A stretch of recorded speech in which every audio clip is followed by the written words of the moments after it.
Bonjour. Alors, c'était pour parler du podcast. Donc moi, là, j'ai dans l'idée de modifier un petit peu le format de mon podcast. C'est vrai que je commence un peu à me lasser du format projet fini, projet en cours, on présente les futurs projets, les achats. Ce qui est très bien et qui intéresse, hein, mais c'est vrai que bon, au bout de 4-5 ans de podcast, ça commence un peu à être redondant, rébarbatif, et j'y prends de moins en moins de plaisir, je dois l'avouer. Donc j'avais envie de proposer un format différent, un peu innovant. Alors j'invente pas l'eau chaude, on est d'accord, mais je pense que ça sera plus intéressant de vous présenter les projets, que ça soit couture ou tricot, par tenue, par ensemble. En fait, ça répond finalement à à une volonté que j'ai, ma volonté que j'ai dont je vous ai déjà parlé, c'est-à-dire de vraiment réfléchir de façon assez approfondie à ma garde-robe, à ce que j'aime, à ce que je mets, aux couleurs et surtout aux possibilités de mixer certains hauts avec certains bas et de faire en sorte que finalement beaucoup de choses vont ensemble et que le matin on n'ait pas trop à se prendre la tête et qu'on prenne plaisir à justement mettre la même jupe 2 fois de suite mais en changeant le haut par exemple.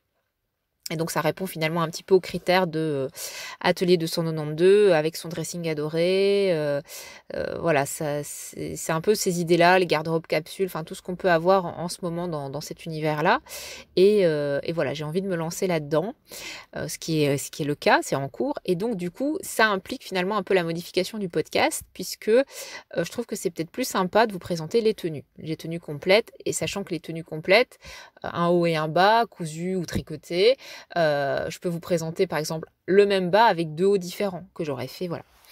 Et l'avantage aussi, c'est que ça me permet, donc j'y vois donc ce que je dis 2 avantages. Le premier avantage, c'est que ça répond un peu à ce principe de réfléchir quand je choisis un projet tricot, quand je choisis un projet couture, à voilà, avec quoi il va aller, quel est l'objectif, quel est le rendu que je veux lui apporter, avec quoi il va pouvoir être sublimé. Quel autre projet, que ça soit le bas ou le haut. Et ensuite, je trouve que ça me permet aussi d'avoir plus de recul sur, les projets que je peux coudre ou tricoter. Puisque finalement, dans un podcast, quand on vous présente les projets finis, c'est effectivement des projets finis. Donc ils viennent d'être finis la plupart du temps, quand on fait un podcast assez régulier, mensuel par exemple, ce qui était mon cas. Le projet il vient de tomber de mes aiguilles. Donc j'ai vraiment aucun recul, surtout que souvent, quand je dis qu'il est tombé des aiguilles, il est vraiment tombé des aiguilles. Donc soit vraiment la veille, je me suis dépêchée de le finir en prévision du podcast, soit je l'ai bloqué il y a quelques jours et justement pour ne pas altérer le rendu, qu'il y ait pas de plis, que le blocage soit toujours bien joli, je ne l'ai justement pas mis pour qu'il rentre bien. En fait, quand j'y pense, c'est un petit peu ridicule. Je pense qu'au contraire, il vaut mieux, l'avoir porté et pouvoir justement en dire quelque chose. C'est pas le tout d'avoir expliqué qu'il est fait en telle laine et que j'ai mis autant de temps et que, la taille, et cetera. Non, moi je trouve que ce qui est plus intéressant, c'est un peu ce qu'a fait, Anne-Sophie Saudoudette récemment. C'est vraiment d'expliquer, voilà, ce projet, je l'ai fait, je l'aime parce que, je l'aime pas parce que, il y aurait des points à améliorer pour la prochaine fois, ou je peux améliorer ces points tout de suite et je le fais. Voilà, je pense que ce sera beaucoup plus intéressant. Alors, je pense que ce que je vais vous présenter, la plupart du temps, ça sera justement des projets que j'aime, mais allez, on va être honnête, on n'aime jamais à 100% un projet, il y a toujours quelque chose qui va pas, les manches sont trop courtes, les manches sont trop longues, le col est trop serré, il n'est pas assez, il y a un défaut quelque part, voilà. Donc, je pense que on peut aussi être un petit peu humble à ce niveau-là et peut-être présenter les choses avec plus de recul.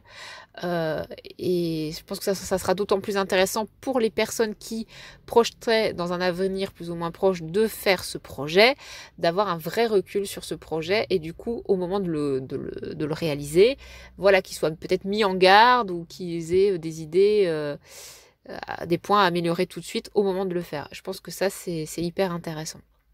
Donc c'est de là que c'est de l'intérêt de faire un podcast par tenue, c'est d'avoir du recul sur ce que je porte et puis de réfléchir à ma garde-robe de façon ensemble, voilà, mixage, etc. En plus, le recul, enfin voilà, ça va impliquer aussi que justement, je vais pas forcément vous parler de tous les projets là que j'aurais fait récemment. Au contraire, l'idée c'est justement de mettre un petit peu de distance. Donc, par exemple, le prochain podcast que je vais faire, j'ai fait un chemisier. Je vais pas vous en parler cette fois-ci parce que je n'ai pas forcément une tenue entière à vous présenter avec ce chemisier. Et l'avantage, c'est que justement, ça me pousse à me forcer à me dire, alors ce chemisier, avec quoi, quel autre projet je pourrais bien faire, avec quoi, qu'est-ce que j'ai déjà dans ma garde-robe qui pourrait lui convenir, et si pas, qu'est-ce que je pourrais bien faire rajouter pour qu'il ait un binôme, voilà, pour que ça fonctionne bien. Donc ça, je pense que c'est super intéressant aussi. Ça me force, alors quand je dis ça me force, c'est pas au sens propre du terme parce que je me force pas du tout. Là, justement, ça m'amuse beaucoup. C'est un peu comme un jeu pour moi de me dire, ben voilà, j'ai telle pièce, avec quoi elle peut aller, qu'est-ce que je peux lui rajouter, qu'est-ce que je peux créer là tout de suite. Ça me permet aussi de canaliser mes pulsions et mes envies sur les nouveaux patrons, sur les nouvelles laines. Là, je peux me dire, ok ma cocotte, attends, tu as ceci à penser, etc.